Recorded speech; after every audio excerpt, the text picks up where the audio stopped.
रात के गहरे सन्नाटे में जंगल के बीचों बीच एक घना कुंड था। चारों ओर घोर अंधेरा था, जैसे कि स्वयं मृत्यु वहां खड़ी हो। किंतु उस कुंड में एक अलौकिक शांति थी। अचानक उस शांति को तोड़ता हुआ एक हल्का प्रकाश कुंड से निकलकर आकाश की ओर बढ़ा, जैसे किसी अनजानी शक्ति ने उसे जागृत किया हो। वही शक्ति जिसे केवल एक वीर और महान आत्मा ही समझ और संभाल सकती थी। राजा विक्रमादित्य। बहुत समय पहले उज्जैन के शक्तिशाली सम्राट विक्रमादित्य को एक साधु ने आशीर्वाद स्वरूप एक गूढ़ रहस्य बताया था। साधु ने कहा था, राजन, आपके जीवन में एक ऐसा क्षण आएगा जब आपको एक ऐसा उत्तर खोजने जाना होगा जो इस संसार को हमेशा के लिए बदल सकता है। एक ऐसा उत्तर जिसे केवल एक योद्धा ही समझ सकता है। विक्रमादित्य की आंखों में सच्चे शूरवीर की जिज्ञासा और अदम्य साहस का भाव था। वह जानते थे कि एक दिन यह रहस्य, यह अलौकिक शक्ति उनकी परीक्षा ले। उन्होंने उस समय इस बात को सहजता से लिया, परंतु उनके मन में रहस्य का बीज वहीं रोपित हो चुका था। समय बीता और विक्रमादित्य का शासन हर ओर प्रशंसा का पात्र बना। परंतु एक रात उनके सपने में वही साधु फिर से प्रकट हुए। इस बार उनका चेहरा गंभीर था और उन्होंने विक्रमादित्य को इशारा किया। समय आ गया है राजन, अब वह घड़ी है जब तुम्हें उस रहस्यमय मार्ग पर चलना है। तैयार हो जाओ। अचानक विक्रमादित्य का हृदय एक अदृश्य भय से भर गया। क्या यह सचमुच वही समय था? क्या उस रहस्य की कड़ी में उन्हें अपनी निडरता, साहस और संयम की परीक्षा देनी होगी? सुबह होते ही विक्रमादित्य ने अपने प्रिय सेवक बेताल को बुलाया। उसने कहा, मित्र, समय आ गया है। आज मैं उस यात्रा पर निकलूंगा जिस यात्रा की प्रतीक्षा मैं वर्षों से कर रहा हूं। साथ चलोगे? बेताल ने मुस्कुराते हुए कहा, महाराज, मैं आपके साथ सदा हूं, चाहे यह यात्रा कितनी भी कठिन क्यों ना हो। इस संसार में कोई भी अज्ञात रहस्य हो, मैं आपके साथ उसका समाधान खोजूं। विक्रमादित्य और बेताल ने जंगल की ओर यात्रा प्रारंभ की। वे रात के अंधेरे में आगे बढ़ते जा रहे थे। हर कदम के साथ हवा और अधिक ठंडी और भारी हो जाती, जैसे किसी अनहोनी का संकेत दे रही हो। चारों ओर रहस्यमयी पेड़ और झाड़ियों का झुरमुट उन्हें घेर चला जा रहा था। विक्रमादित्य को एहसास हो रहा था कि वह किसी अलौकिक शक्ति के करीब पहुंच रहे हैं। अंततः वे एक रहस्यमय कुंड के पास पहुंचे। बेताल ने कहा, महाराज, यह वही कुंड है जिसका वर्णन पुरानी कथाओं में मिलता है। इसे प्राण कुंड कहा जाता है। कहते हैं कि इसमें प्रवेश करने वाला कोई भी व्यक्ति अपनी आत्मा के रहस्यों को जान सकता है, परंतु यह उतना ही घातक भी है। विक्रमादित्य ने बिना किसी हिचकिचाहट के कदम आगे बढ़ाए। वह जानते थे कि यह उनका प्रथम कदम था, एक कदम जो उन्हें उस सत्य की ओर ले जाएगा जिसे वह वर्षों से खोज रहे थे। उन्होंने प्राण कुंड के ठंडे जल में कदम रखा। जैसे ही उनका पांव कुंड के जल में डूबा, उन्हें अपनी धड़कनें तेज होती महसूस हुई। अचानक कुंड में से एक गूंज उठी, जैसे किसी ने उनके भीतर कुछ कहने की कोशिश की हो। स्वर में एक अदृश्य ताकत थी। राजन, विक्रमादित्य, क्या तुम वास्तव में इस मार्ग पर चल के लिए तैयार हो? यह वह मार्ग नहीं है जिसे हर योद्धा पूरा कर सकता है। यह सत्य का मार्ग है, परंतु इस मार्ग पर केवल एक ही जीवित रह पाता है। विक्रमादित्य ने दृढ़ता से कहा, मुझे किसी प्रकार का भय नहीं है। मैं यहां सत्य की खोज में आया हूं। यदि इस मार्ग पर मृत्यु भी है तो वह मेरा स्वागत करेगी। मैं अपने धर्म और कर्तव्य के प्रति अडिग हूं। स्वर ने विक्रमादित्य की आत्मा की जांच की। उसकी जिज्ञासा और निडरता देखकर कुंड का जल अचानक से शांत हो गया। बेताल ने उनके चेहरे पर संतोष और गर्व का भाव देखा, लेकिन उसकी आंखों में चिंता भी थी। उसने सोचा, यह यात्रा विक्रमादित्य के लिए आसान नहीं होगी। यहां कई रहस्यमय शक्तियां हैं और हर शक्ति उनके मन, शरीर और आत्मा की परीक्षा लेगी। विक्रमादित्य ने अपने संकल्प को और दृढ़ किया और कुंड की ओर देखा। उनके सामने कई सवाल थे, परंतु एक एक योद्धा के हृदय में भय का कोई स्थान नहीं था। प्राण कुंड से बाहर निकलते ही विक्रमादित्य और बेताल एक गहरे भयावह वन में पहुंच गए। इस जंगल में हर ओर गूढ़ शांति और अनजान रहस्यमयी शक्तियां उफेरी थी। पेड़ों के सघन झुरमुट के बीच एक हल्की गूंज सुनाई दे रही थी, जैसे कोई किसी मंत्र का जाप कर रहा हो। बेताल ने कहा, महाराज, यह कोई साधारण जंगल नहीं है, यह मायावी वन है। कहते हैं कि इसमें प्रवेश करने वाला व्यक्ति अक्सर अपनी पहचान और खो बैठता है। विक्रमादित्य ने अपनी तलवार कसकर पकड़ ली और आत्मविश्वास के साथ कहा, मैं इस यात्रा पर अपनी आत्मा और संकल्प की शक्ति से ही आया हूं। मैं अपने लक्ष्य से पीछे नहीं हटूंगा। विक्रमादित्य और बेताल ने जंगल में कदम बढ़ाया। उनके कदमों की आहट घने जंगल में गूंज रही थी। अचानक एक भीषण गर्जना सुनाई दी। पेड़ों के बीच से एक विशाल काय बाघ प्रकट हुआ। उसकी आंखों में खून जैसा लाल रंग था और उसकी गहरी गर्जना से सारा जंगल कांप उठा। वह बाघ कोई साधारण जानवर नहीं था। उसकी जाल में कुछ रहस्यमय और खतरनाक था। बेताल ने विक्रमादित्य को सावधान किया। महाराज, यह कोई साधारण बाघ नहीं है। यह मायावी शक्तियों से संचालित है और इसे केवल बहादुरी नहीं बल्कि बुद्धि से हराया जा सकता है। विक्रमादित्य ने बाघ की आंखों में सीधी नजर डालते हुए कहा, जो डरते हैं वे इस जंगल में नहीं टिक पाते, परंतु मैं अपनी बुद्धि और साहस से इसे हराकर आगे बढ़ूंगा। बाघ ने विक्रमादित्य की ओर छलांग लगाई। विक्रमादित्य ने तलवार से वार किया, परंतु बाघ एक धुएं की तरह हवा में घुल गया। वह पीछे से फिर प्रकट हुआ और दहाड़ हुए विक्रमादित्य की ओर बढ़ा। विक्रमादित्य ने समझ लिया कि यह बाघ केवल शारीरिक शक्ति से नहीं मरेगा, इसके पीछे कोई गुणमंत्र या मायावी शक्ति है।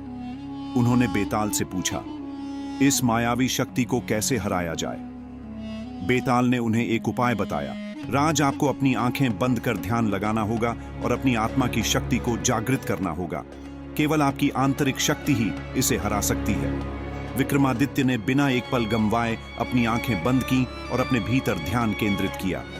उन्होंने अपनी आत्मा में मौजूद शांति और शक्ति को महसूस किया। अचानक बाघ की दहाड़ की आवाज मंद पड़ने लगी। कुछ ही क्षणों में बाघ का रूप बदलने लगा और वह एक साधारण पशु के रूप में बदल गया, जैसे उसके भीतर की मायावी शक्ति नष्ट हो गई हो। बाघ के जाने के बाद विक्रमादित्य ने राहत की सांस ली, परंतु उनके चेहरे पर संतोष का भाव नहीं था। उन्होंने महसूस किया कि यह केवल एक छोटी परीक्षा थी और आगे की यात्रा इससे भी अधिक कठिन होने वाली थी। रात होने को आई और दोनों ने जंगल में ही विश्राम करने का निर्णय लिया। सोते समय विक्रमादित्य ने एक विचित्र स्वप्न देखा। उन्होंने देखा कि वह एक राजमहल के भीतर खड़े हैं और उनके साथ सामने एक अद्भुत स्वर्ण सिंहासन रखा है। सिंहासन के चारों ओर प्रकाश की एक आभा थी, जैसे कोई दिव्य शक्ति उसकी रक्षा कर रही हो। अचानक एक गढ़ आवाज गूंज उठी, विक्रमादित्य, यह वह सिंहासन है जो तुम्हारे अंतिम लक्ष्य की ओर संकेत करता है, लेकिन इसे प्राप्त करने के लिए तुम्हें अपने अहंकार, लालच और मोह का त्याग करना होगा।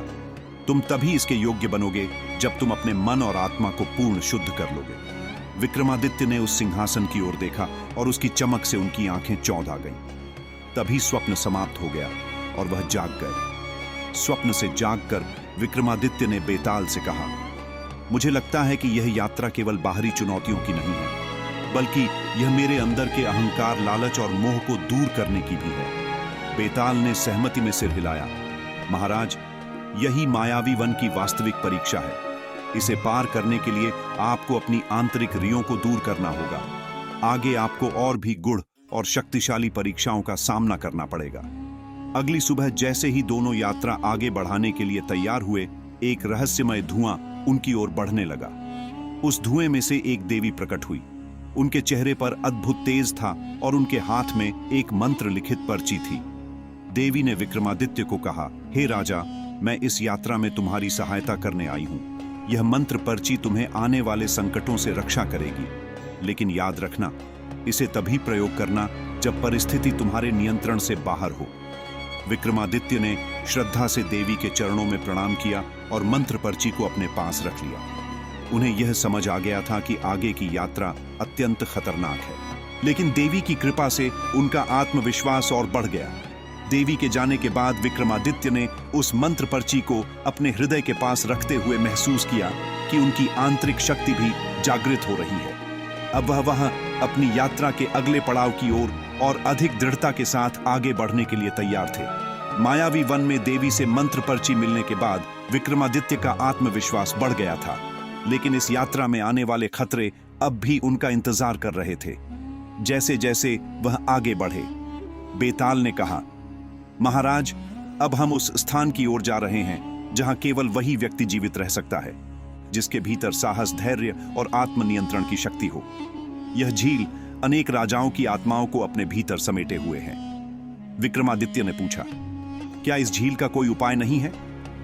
बेताल ने उत्तर दिया, महाराज, इस झील में केवल आत्मशुद्ध से ही प्रवेश किया जा सकता है। अगर आपके मन में भय, अहंकार या किसी प्रकार का मोह है तो यह झील उसे पकड़ लेती है और तब व्यक्ति यहां से मुक्त नहीं हो पाता।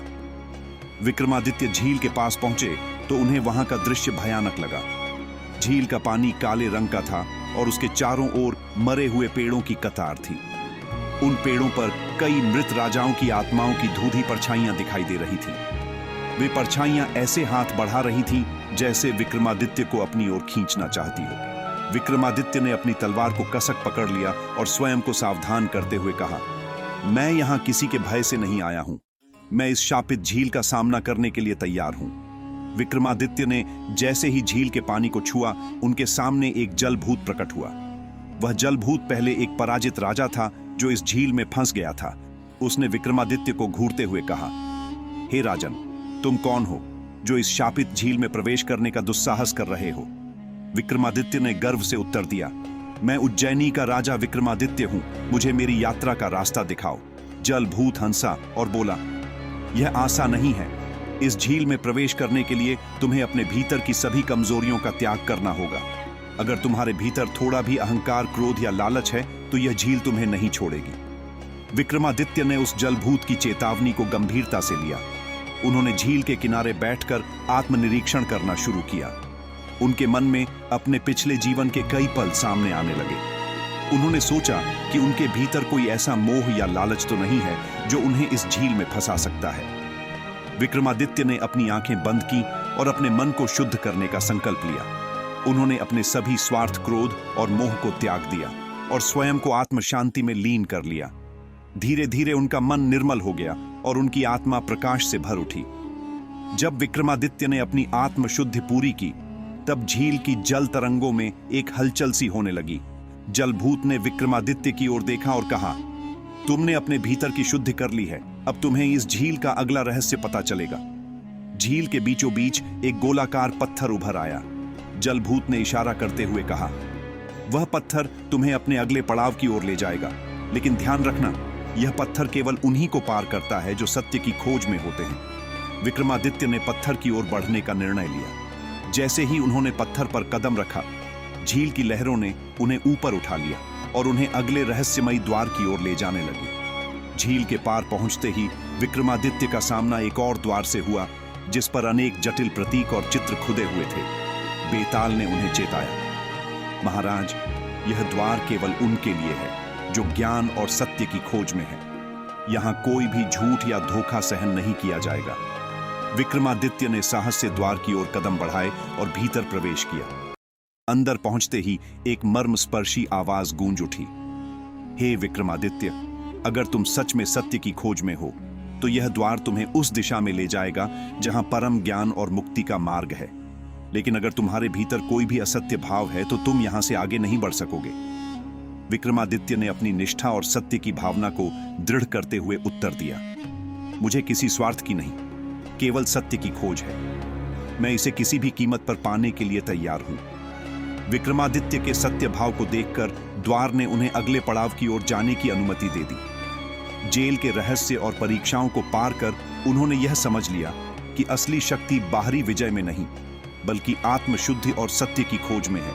विक्रमादित्य का हृदय उत्साह से भरा हुआ था, लेकिन साथ ही एक अनजाना भय भी उसे घेरे हुए था। बेताल ने कहा, महाराज, यह द्वार एक छलावा है जो इसे पार करने का प्रयास करता है। वह अपने भीतर के कमजोर भावनाओं से बाहर निकलने की कोशिश करता है, लेकिन कई बार उसका मन इसे धोखा दे है। विक्रमादित्य ने कड़ा निर्णय लिया और कहा, मैं किसी भी कीमत पर इस द्वार को पार करूंगा। मैं जानता हूं कि इसका सामना मुझे करना है। वह द्वार की ओर बढ़े, लेकिन जैसे ही वह पास पहुंचे, एक अजीब सी शक्ति ने उन्हें अपनी ओर खींच लिया। यह शक्ति किसी के मनोबल को तोड़ने के लिए डिजाइन की गई थी। विक्रमादित्य ने ध्यान से इस शक्ति का सामना करने की कोशिश की। जैसे ही विक्रमादित्य ने अपने कदम इस द्वार के भीतर रखा, एक असहन हलचल शुरू हो गई। अंधेरा और रोशनी का खेल शुरू हो गया। विक्रमादित्य ने देखा कि एक अपूर्व शक्ति ने उन्हें अपनी पकड़ में ले लिया था। यह शक्ति वशीकरण की थी, जो मनुष्य के मानसिक नियंत्रण को पूरी तरह से अपहृत कर सकती थी। विक्रमादित्य की आंखों के सामने उसकी सारी बीती हुई जिंदगी तैरने लगी। अतीत के घाव, दुख और असफलताओं की छाया उस पर मंडराने लगी। वह अपनी शक्ति को नष्ट होते हुए देख रहा था, परंतु विक्रमादित्य का साहस उसे पीछे नहीं हटने दे रहा था। उसने अपनी आंखें बंद की और सोचा, यह शक्ति केवल मेरे मन को भ्रमित करने की कोशिश कर रही है। मैं अपने भीतर भीतर के भय और शंका को हराकर इस शक्ति का सामना करूंगा। उसने दिल में ठान लिया कि वह अब और पीछे नहीं हटेगा। उसने अपने अतीत के दोषों और भय को नकारते हुए अपने आत्मविश्वास को जागृत किया। उसके भीतर एक नया ऊर्जा स्रोत जागृत हुआ और उसने एक गहरी सांस ली। विक्रमादित्य ने अपने भीतर की हर डरावनी भावना, हर मोह और असुरक्षा को त्याग दिया। इस मानसिक प्रक्रिया के साथ ही वशीकरण की शक्ति कम होने लगी। जैसे ही विक्रमादित्य ने अपने भीतर की शक्तियों का सही उपयोग किया, उसे महसूस हुआ कि वह अब इस शक्ति से मुक्त हो चुका है। वह पूरी तरह से अपने आत्मविश्वास और समर्पण के बल पर इस दुष्ट शक्ति को पराजित कर चुका था। उसके सामने अब एक नई चुनौती थी, एक नया रहस्य था। सामने एक गहरी गुफा खुली हुई थी, जहां कोई नहीं जानता था कि क्या छुपा हुआ था। लेकिन विक्रमादित्य का मन अब पूरी तरह से शुद्ध हो चुका था।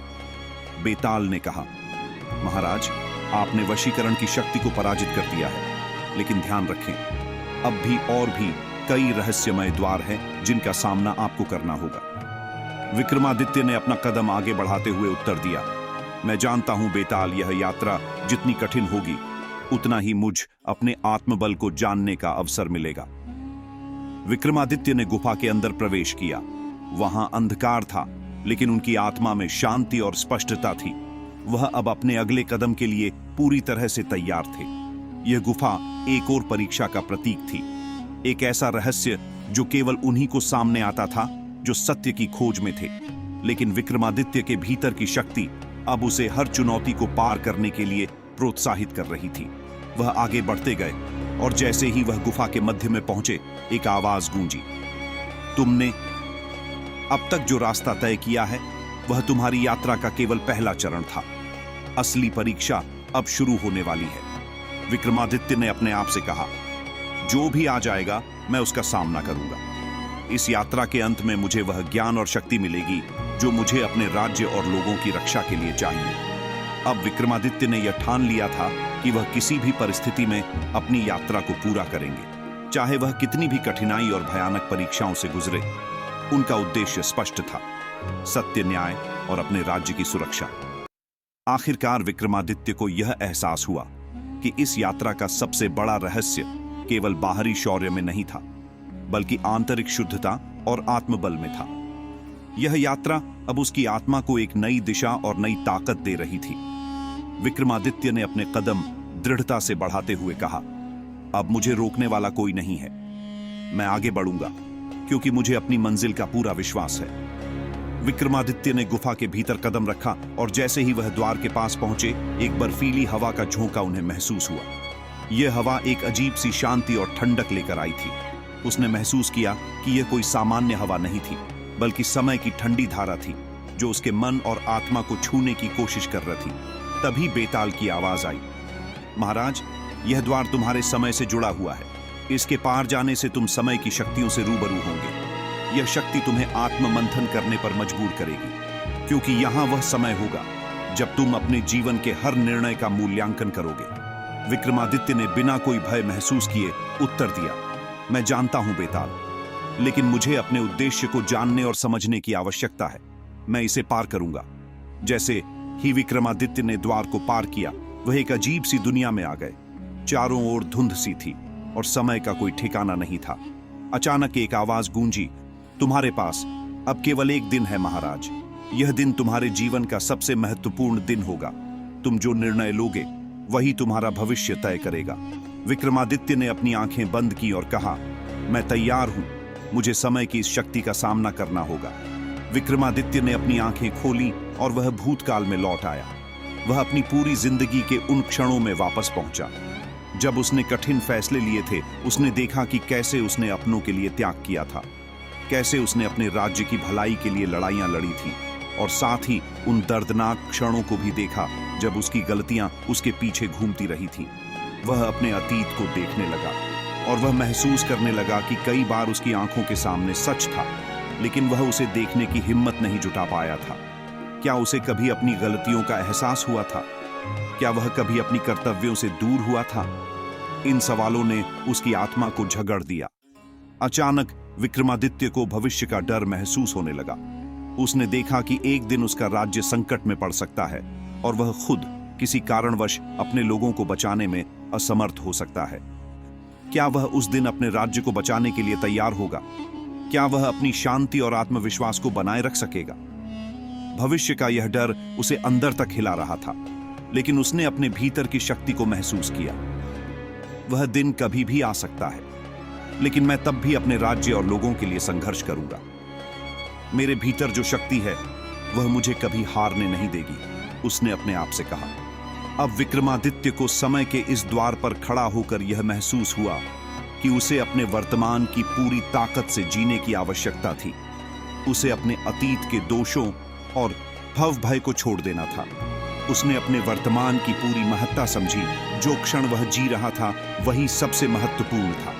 यही वह समय था जब उसे अपने जीवन के हर एक निर्णय को पूरी संजीदगी से लेना था। मैं अपनी यात्रा को किसी भी शंका के बिना पूरा करूंगा। मेरा वर्तमान ही मेरे भविष्य को आकार देगा। विक्रमादित्य ने खुद से यह वचन लिया। विक्रमादित्य ने समय के इस परीक्षण को पार किया और जब वह गुफा से बाहर आया तो वह पहले से कहीं अधिक शक्तिशाली और जागरूक महसूस कर रहा था। वह जानता था कि अब उसकी यात्रा में और भी मुश्किलें आएंगी, लेकिन उसके भीतर अब समय और सत्य का एक नया दृष्टिकोण था। बेताल की आवाज फिर से आई, महाराज, तुमने समय के इस खेल को पार किया है, लेकिन अगला कदम तुम्हारे आत्मविश्वास और धैर्य का परीक्षण होगा।